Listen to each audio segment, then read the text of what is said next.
আমি বলবো এই যে রাস্তাটা বন্ধ হয়ে থাকা, আপনি দেখছেন দীর্ঘ 1 ঘন্টা উপরে দুইরা কয়েকজন মানুষ বক্তব্য দিয়ে, ঠিক আছে বক্তব্য দেখ অন্য একটা সিমের জায়গা, এই যে মেন রাস্তাটা ই পাশে আর ই পাশে এই যে বন্ধ বন্ধ করে রাখছে। আপনার গুরুত্বপূর্ণ রুগীও থাকতে পারে, গুরুত্বপূর্ণ রুগী থাকতে পারে এবং অসুস্থ মানুষ থাকতে পারে এবং অফিসের টাইমের লোকও থাকতে পারে এবং কিছু মানুষ আবার গরম শীতে হেরাও থাকতে পারে। তা আমি কি একটা জিনিস লেগে 3 দিকটা মানুষের কষ্ট, রুগীরা এবং হেরা। তাই আমি মনে করি মিছিল মিটিং করক, সমস্যা নাই, কিন্তু রাস্তা বন্ধ করে। আমাদের বিএনপি সরকার এবং তারেক রহমান কয়েকদিন আগে দেখছেন সমাবেশের মাঝে আপনি রাস্তা আটকায় দিছে, রাস্তা আটকা দেওয়ার পরে সেনাবাহিনী বানাইছে, একটা অ্যাম্বুলেন্স দিকে বানাইছে যে সেনাবাহিনী অ্যাম্বুলেন্সটা যেমন সাইরা দেয়, অ্যাম্বুলেন্সটা যেমন সাইরা দেয়, বুঝিনি?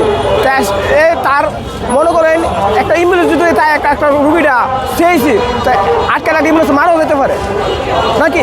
আমি চাইবো এটার জন্য সবাই জন্য ভালো, আমি এটা মনে করি সবার জন্য ভালো।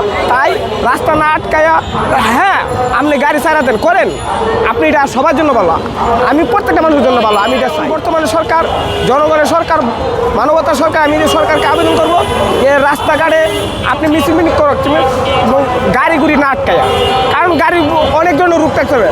হ্যাঁ, অসুস্থ রোগী, অফিস টাইম, মানে বহুত, আমি একটা দিন সব দিকে নষ্ট। তাই আমি হিসাবে এটা একটা পদক্ষেপ নেই।